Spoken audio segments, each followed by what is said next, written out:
노벨문학상이라는 위대한 업적을 이뤄낸 한강 작가. 그녀의 소설 작품에 반영된 섬세한 문체와 뜨거운 열정은 대체 어디에서 솟아난 것일까요? 성품과 정신세계 역시 다른 이들과 구분되는 남다른 점이 있습니다. 그런데 여러분, 이런 한강 작가만의 특별함이 체질적인 특징과 관련된다면 흥미롭지 않습니까? 그녀가 힘겨워하는 건강상의 문제 역시 타고난 체질과 밀접한 관련이 있다는 점도 마찬가지고요.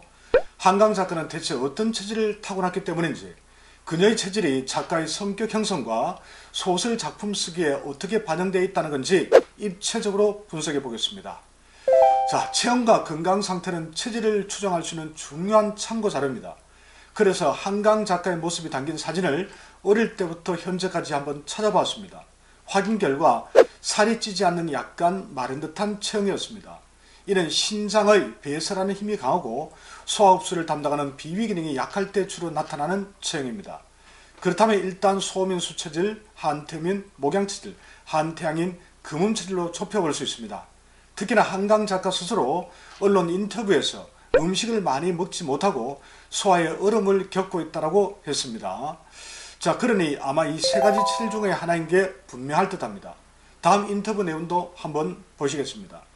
영국 더 가디언과의 인터뷰에서 계속되는 편두통과 이에 따른 육체적 허약함이 오히려 소설을 쓰는데 도움이 됐다고 밝히면서 만약 내가 100% 건강했다면 작가가 되지 못했을 것이라고 말했습니다. 한강 작가가 왜 이렇게 이야기했을까요? 이게 체질과 무슨 상관이 있다는 걸까요? 여러분, 후천적인 에너지는 비위 기능에서 나옵니다. 그래서 비위 기능이 약한 체질은 육체적인 에너지도 약하고 병약하기 쉽습니다. 그리고 편두통은 위는 뜨겁고 아래는 차가운 상태인 이 상열 하안이 잘 생기거나 이 간과 당경락이 허약할 때 많이 발생합니다. 그래서 편두통은 혈액을 저장하는 이 간이 약해서 열이 쉽게 치솟는 체질에서 많이 발병합니다. 편두통이 나타난 부위 역시 이 담경락임을 생각한다면 이 간당 기능이 가장 약한 체질인 한태양인 금운체질 가능성이 매우 큽니다. 열소민 수양체질도 간이 약하기는 하지만 이 태양인 금체질만큼 약하지는 않습니다. 그리고 소민은 음의 성질이 상대적으로 강해서 열이 쉽게 오르는 체질은 아닙니다. 게다가 소민은 생각보다 비율 역시 매우 낮습니다. 혹시라도 마르고 소화기능이 약하고 몸이 냉하다고 소민으로 판단한 분은 없기를 바랍니다.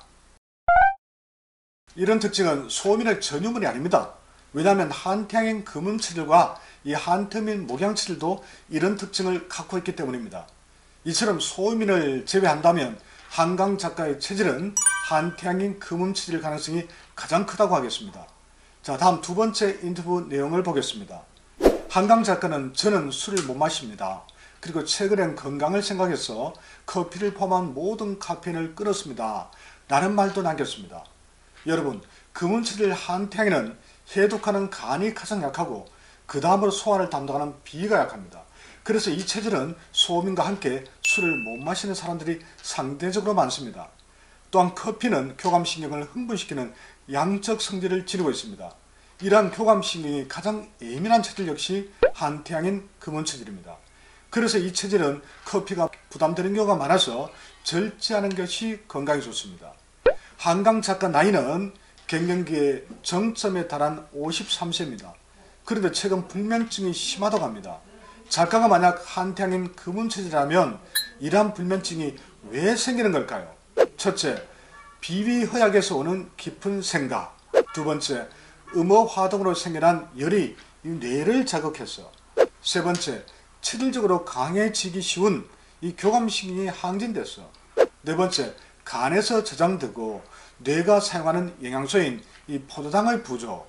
다섯 번째, 간기능 허약과 간열 부족에서 오는 간기울결, 간양 항진, 간화 상염 등과 같은 이런 것들과 밀접한 관련이 있습니다. 특히 이 여성들은 늘 혈이 부족해서 불면증이 더 쉽게 발생합니다. 그리고 갱년기가 되면 혈이 농축되어 만들어지는 이 신장의 신정이 급속히 메마르면서 이 신장에서 열이 발생해서 올라와 뇌를 자극하기 때문에 수면 장애가 생기는 경우가 많습니다. 세 번째 인터뷰 내용을 보겠습니다. 한강 작가는 일상에서 매우 조용한 성격으로 알려져 있습니다. 내성적이고 부끄러움도 많이 탄다고 합니다. 이는 대학 시절 담당 교수였던 정현종 시인의 기억을 통해서도 확인할 수 있습니다. 정현종 시인의 언급에서 나타난 이러한 성격은 대부분 음의 성향이 강한 소민 수치들의 특징으로 생각하는 분들이 많습니다. 하지만 한태음의 모양체질과 한태양의 금음체질도 이러한 성향을 지닌 분들이 매우 많습니다. 한태양의 금음체질은 양중의 음체질입니다. 즉 본질은 양이지만 우리 눈에 비치는 겉모습은 음입니다. 그래서 일상적으로 확인되는 모습은 조용하고 내성적이고 부끄러움이 많은 모습으로 나타납니다. 다음 네 번째로 살펴본 인터뷰 내용입니다. 소설을 읽은 사람은 내가 신중하고 까다로울 것으로 생각하는 것 같은데 만나면 생각보다 밝고 잘 웃어 놀란다, 이런 이야기 했죠. 한강 작가가. 말 그대로 잘 웃고 소탈한 성품이었다라고 어느 기자는 또 이야기를 전하기도 합니다. 자, 한강 작가는 겉모습이 음이라 꼼꼼하고 매사 신중하고 비위가 약해서 생각하지 많습니다. 그런데 본질은 양의 영역인 이성이 발달해 이 두뇌를 엄청 많이 씁니다. 이처럼 꼼꼼하고 생각 많고 두뇌를 많이 쓰다가 보니 까다로운 완벽주의적 성격에 가깝겠죠. 그래서 몸과 마음이 쉽게 지치고 피곤해지기 쉽습니다. 하지만 본질이 양중의 양입니다. 이 내부에 도사리고 있던 이런 강한 양의 기운이 자극을 받으면 언제든지 분출됩니다. 그래서 한태양형 금운체들은 특정 상황이 되면 밝고 활기차고 쉽게 웃음을 터뜨리고 끼도 발휘할 수 있는 그런 체질입니다. 다섯 번째 살펴본 인터뷰 내용입니다. 대학교 지도교수였던 정현종 원로 시인은 한강 작가의 시에서 무당기와 같은 신들린 느낌을 받았다고 합니다. 신들린 느낌은 이 신명에서 나온 말로 원래 의미는 무당이 신을 받아들일 때의 모습을 뜻합니다.